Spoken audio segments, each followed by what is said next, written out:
Hey now, this is Tony Moore of the Moore Legal Firm, but also today, your sister girlfriend of MS Tony Moore, who is always my heart, my mind, my understanding is about just empowering more of us to just up-level our legacy, up-level our lives, up-level our leadership, and just live our best life. Hey, thanks for joining.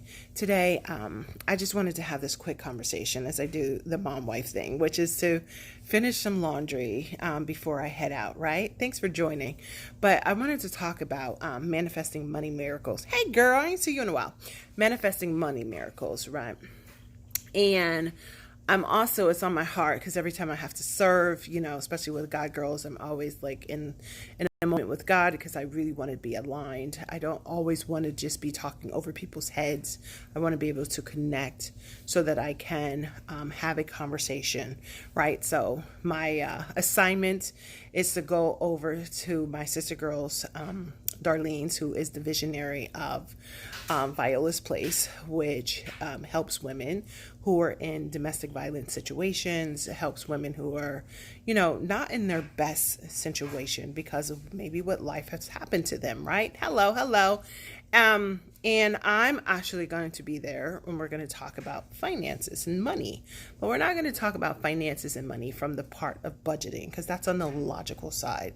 What I know for sure is that all I know is my story, which is being a child where my mom was, my biological mom, she was a domestic violence survivor. She had a lot of stuff that happened to her in her childhood that broke her. She had a lot of man issues that broke her. She had a lot of bad situations, and then she ended up with a husband who was very violent. And so I was a child growing up with my mom, and I just know that, we lived in government housing. We lived in other people's basements. Sometimes she had to take a break, and we lived in foster care and also fostered care, right? So of course I was always logical because who I am is who I am. Now I'm just an older version of me, but I was just always thinking, if we had money, if we had a resource, if we got a chance to live like other people, then perhaps maybe we didn't have to always be on a survival mode, right? I don't believe in scratching and surviving. My mom was a God girl, but I still feel as though she lived beneath her godly privileges. And I think that a lot of people have enabled her to just live beneath because that's where she was. And when I empower women, whether they're in the boardrooms, whether they're in the classrooms, whether they're my clients who are visionaries of big, powerful companies or influencers on social media, I connect with them soul to soul. And that's going to be my dream, is to connect soul to soul. Because in my heart, in my mind, in my understanding, understands and appreciate that, guess what? Money answers all things, like it or love it. If you're in ministry, you know that you need money so that you can have better outreach, right? If you're a nonprofit, obviously you need money so that there can be advertisement, there can be, there could be more opportunities for your youth, for your older people, for literacy, money answers a lot of stuff. So, and I know as a history major and as a kingdom woman and as a person who looks at the connections recently in my latter years, I'm getting closer to 50 next month, praise the Lord. And I'm just like my older years, I'm like all of this information that I got a chance to glean, not just from the poverty, because that was a long time ago with regards to the poverty. I got a chance to go to the Milton Hershey School. That changed my life, right? Prior to the Milton Hershey School, I figured I was going to be with a drug dealer and I was going to have a beauty salon. That was my story. I was looking for Daddy Warbucks. I was looking for someone to pick me up and to finance my dreams because, hey, when you're in a bad situation and life turns out to be a bad situation, then you just use your pretty for profit. When I went to the University of Penn, I got a chance to not have to think about scratching and surviving and getting hooked up. I got a chance to think about what did I want my future to look like regardless, what did I get a chance to. Even when the opportunity of going to college, they was like, Tone, you're so smart. You can go to college. And I was like, we don't have money. Money was a situation. So because we didn't have money, I felt I had to default to the bankrupt mindset, right? But my teachers, two of my teachers, Mr. Francis and another teacher, was like, nah, you're too smart to just give up. Yeah, I don't want you to go back to thinking that you need to be rescued by a man or to be rescued by a drug dealer or to go above, to live beneath. Not like it's beneath for some people. That was like, give yourself a chance. So I realized that the same way they had told me in their own special way to give myself a chance is the same way now in my older years. I'm always asking my clients to give themselves a chance. From the Hollywood producer, I'm like, yo, give yourself a chance to get that co-creator or that executive producer credit, right? To my nonprofits where we're negotiating when something happens to them. And I'm like, just give yourself a chance, to be the best version of yourself, to create a legacy. And tomorrow, well, actually today, I think I'm going to talk to them about giving themselves a chance to manifest their own money miracles. I mean, when we were in the projects, I remember I used to tell my mom, the same way you was able to raise money for the church is the same way you can raise money for you. And she didn't get it. Like sometimes we don't understand that the same way we do for others, or we dream for others, or we have patience for others, or we give grace for others, it's the same way we need to give to ourselves. Even when it comes to this money conversation, that's my assignment, is to help more people understand that they have to give themselves a chance, right? Like, I'm wealth building attorney, because I'm like, look, I'm a God girl, I'm a kingdom woman. The best thing that I ever did was bring God into that conversation, the financial conversation. And I was like, okay, God, if you gave us the power to attain wealth, what does that look like? And how can I do that? How can I attain wealth? And I couldn't think of it as a place that it was going to like change my life or it's going to rescue me. I had to start seeing it as a resource. And sometimes we don't see money as a resource, but I want you to understand that that's a tool that can help you manifest bigger miracles. The more money you have, the more miracles you can manifest. The more money you have, the more masses you can help. The more money you have, the more communities you can heal. The more money you have, the more outreach. The more money you have, the more opportunities to help other people, get the GED, get the school bags, get the haircuts, get the therapy services that they need. The money you have, the more miracles you can manifest, right? So I realized that one of the things that we do have to do is we have to change that narrative of money. And I'm going to let you know, I always talk to my sister girls about kingdom principles and worldly principalities, because the kingdom principles is that we are blessed and highly favored. We are the head and not the tail. We do have the power to have dominion, that we have the power to be fruitful and multiply, that we can be more of the lenders as opposed to the borrowers. The more money we have, the more we can manifest. The more money we can have, the more people can say, hell, wait, you helped me, because at the end of the day, when you have the money, then you get at bigger tables. You get at bigger tables, you get more influence. You get more influence, you get more impact. You get more impact, you get more income. So I need us to start having that conversation, or eventually you're going to delete me, because I have this assignment, this kingdom mandate on me to help us up-level our legacy so that we can have a conversation, that we're not going to just be the spenders, the consumers, but we're also the creators with regards to it, right? Because this is what I know is that when you have a mission, first of all, you got to get your mindset. And I was telling someone I have like 7 pillars with regards to wealth building pillars. And one of them is the mindset. The mindset is that it's not like, money is the root of all evil. No, not having money is the root of all evil. Try not to have money. Not have money when your rent is due, or your light bill is due, or when your mortgage is due. Try not to have money when you need a lawyer and somebody needs a situation, or they're going to go to jail for the rest of their life that, like $1,000 can make go away. Try not having money when you get a misdiagnosis and you need to see another doctor. Okay. So I always truly believe that one of the miracle working missions that we have to do is turn around that conversation, because truth be told, when you're black, when you're brown, when you're woman, I was a divorce attorney. When I had clients, I had to really boss them up when it came to money, because of the fact that some of my women did not know where the money resided. They did not know where the accounts were. They did not know about the business structuring. They just was like, oh, and that's because, guess what? Just think about it. Women didn't even have the right to vote. They weren't deemed as somebody's property, that we were allowed to be beaten. Most women needed, when they got a loan, they had to get their husband's permission. Okay.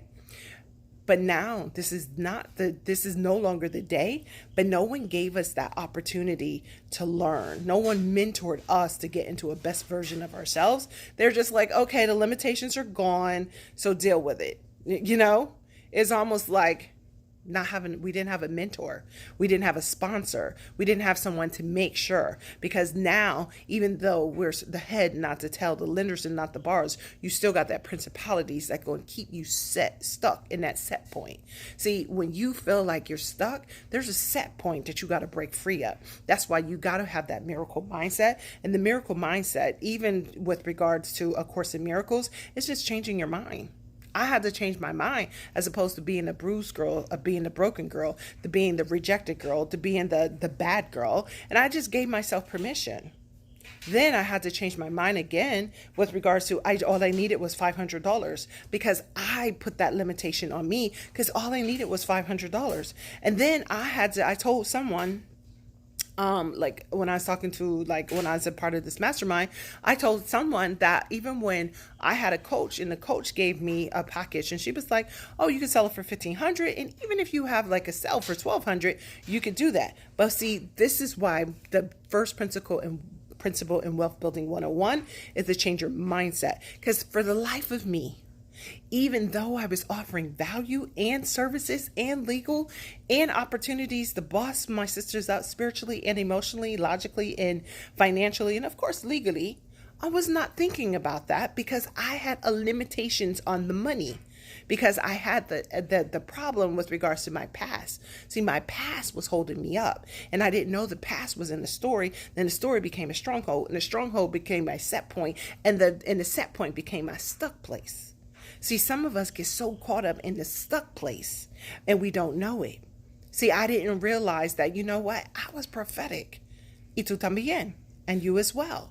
Whatever you say, this is what you're going to see.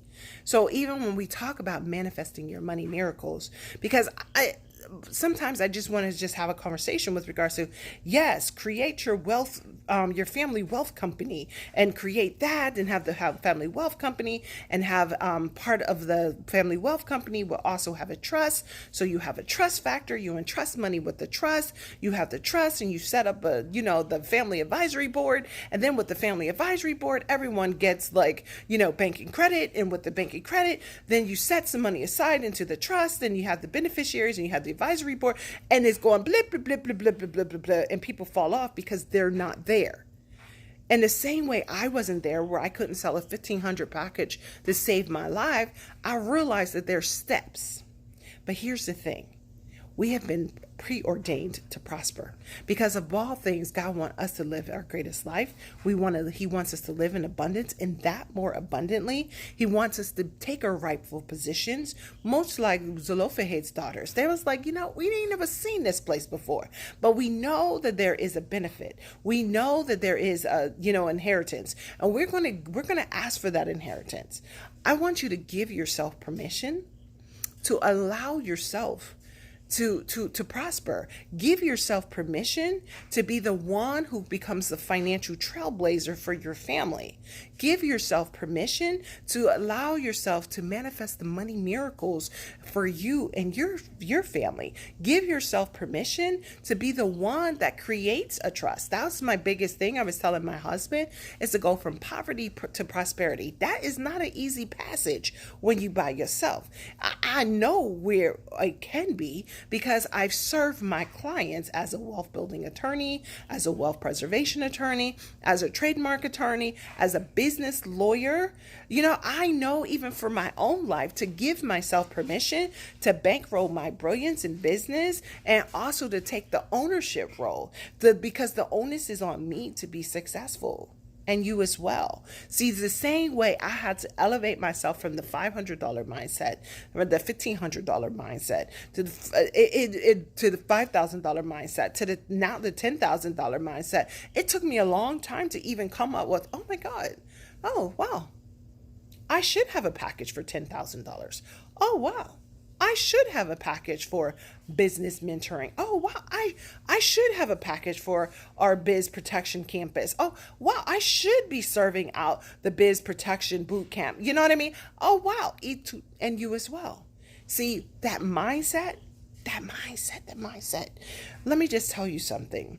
If your mind will not allow you to elevate to where you are, then it's time for you to sit deep on side of yourself and start speaking to your soul, saying, why won't I allow myself to say these numbers? Why won't I allow myself to decree and declare that I'm a future millionaire?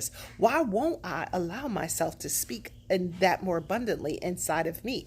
Why won't I allow myself to understand and appreciate that I have to build something, for my children and my children's children? Why won't I allow myself to have a retirement plan where it's going to bless me and my children and my children's children? Why won't I allow myself to have enough money so that I'm not going to be part of the status quo?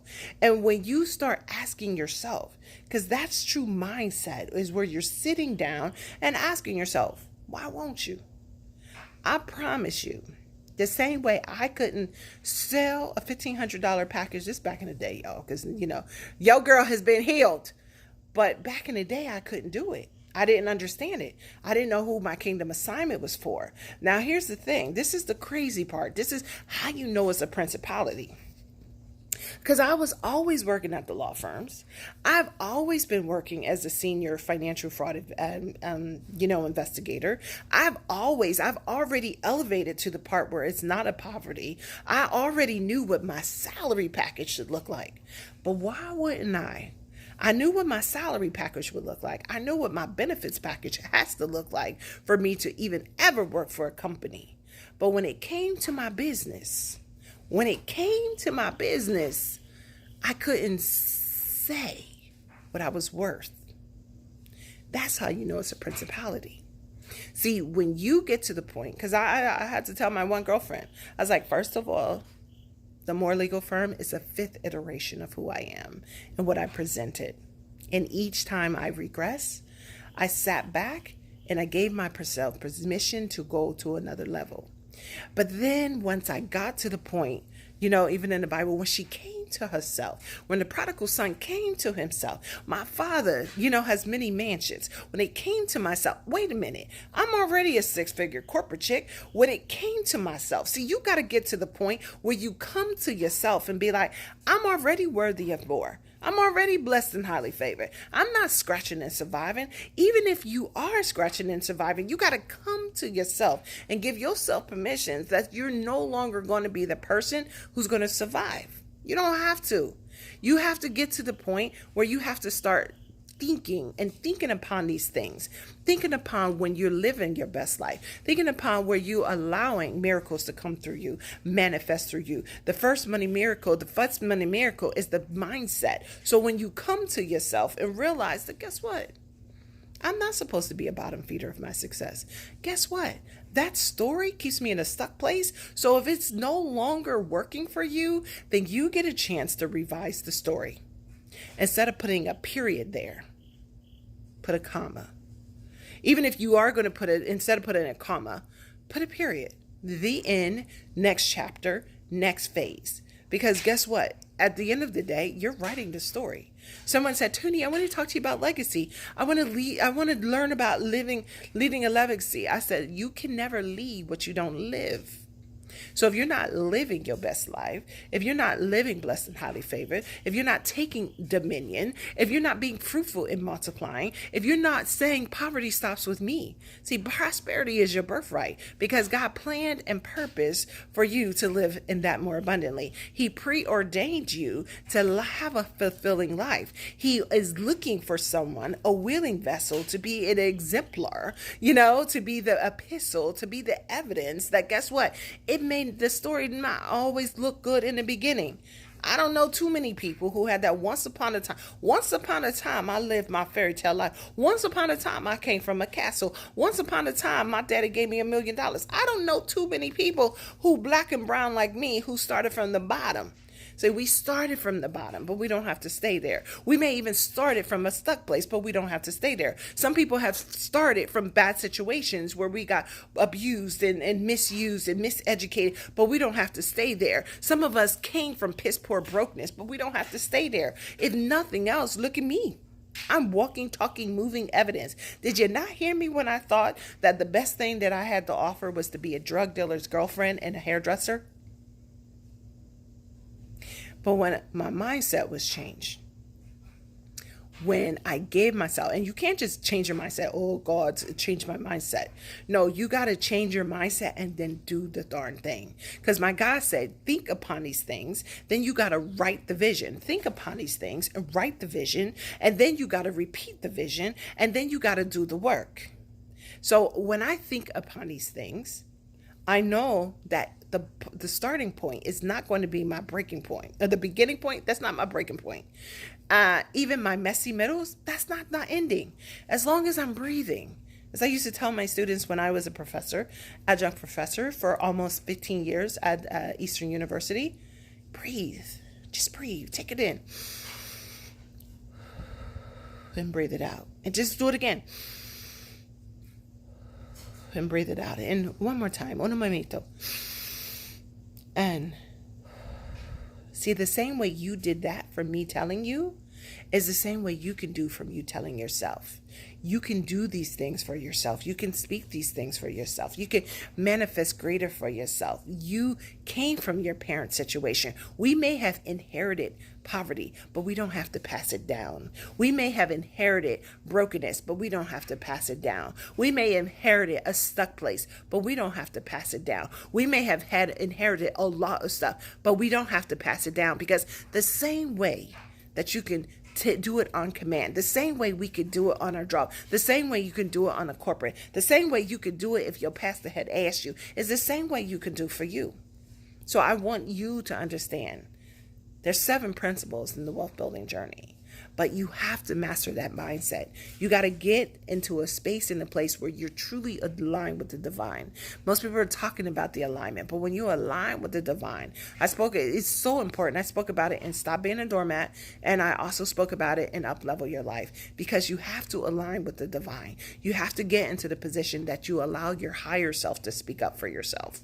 You get into the position where you're no longer allowing other people's words to dictate what's next, or your story of what you did yesterday to dictate what's next.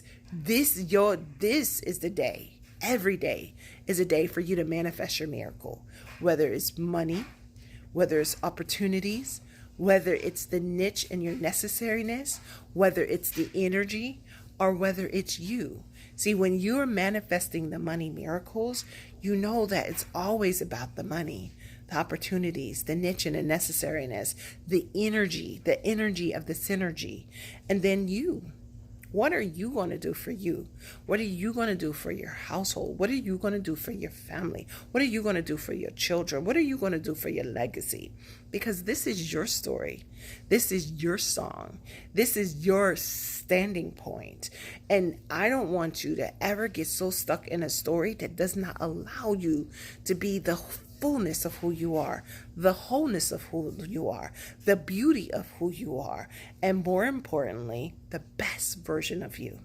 So, of course, I'm always going to talk about money because to me, the money is the tool that we use to manifest more miracles, to manifest better schools, to have more education, to give our kids more opportunities, to allow ourselves to put fruit in our table and to put money in our storehouse. And also to have that family wealth company where it's going to bless us in our retirement one day. It's going to bless our children. I told my husband I want my family wealth company to at least give our, not just our children's seed, because they're going to be taken care of because they're attached to me, but also I have nieces. I have nieces who wants to go to law school. I have nieces who are starting their businesses. I don't want them to have to struggle as I did. I want them to be able to get the resource, to be able to get the business plan, to be able to sit at the seat where the millionaires are talking, because trust me, that's a whole different conversation with regards to it.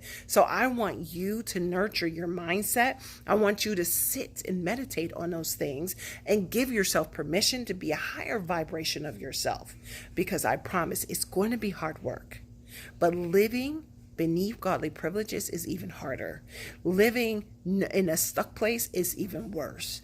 Living in a situation where that story that you live in and sit in is the one that you're bruised and broken. Oh, that's awful, right? So yeah, so when you allow yourself, hey Tina, allow your higher self to speak up for you, because that's what it's all about.